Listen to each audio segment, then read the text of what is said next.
Man's Birthright Awaits Him by Benjamin Creme's Master. A Master Speaks, Volume 1, page 391. Terror still reigns in the hearts of many who face imminent or approaching death. This is a sad fact to contemplate for. Assuredly, it need not be so.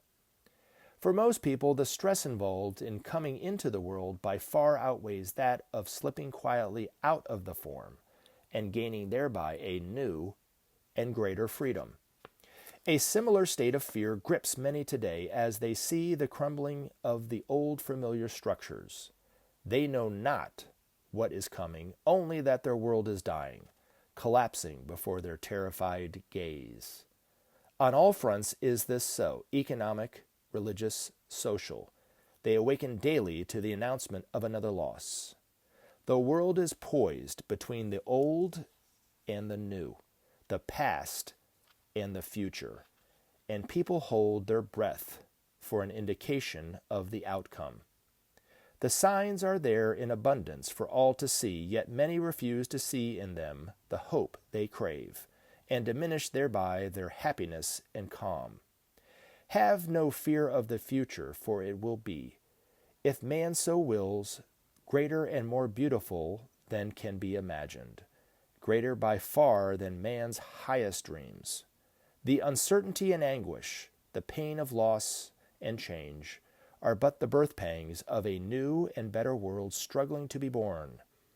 This new world, this new civilization, will reflect more and more man's essential divinity.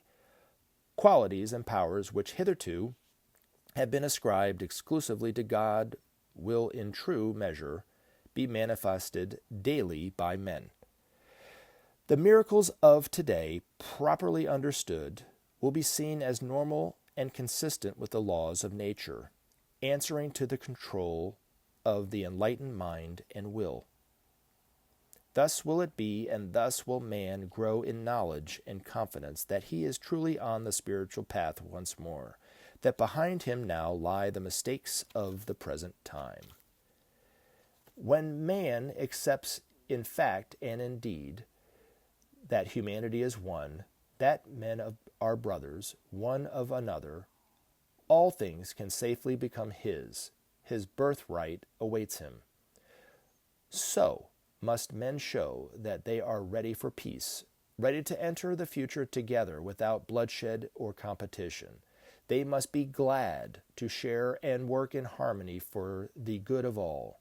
When men of themselves come to that awareness, they will call on Maitreya, by whatever name, to show them the way, to guide them out of the morass, and to lead them into the era of peace. Then will the great Lord respond. Then will Maitreya call on the army of helpers assembled over the years. From every country, this band of willing servers will come, dedicated and trained in the new procedures. Thus will man, the disciple under trial, emerge as the Son of God to be, the inheritor of his true function and powers.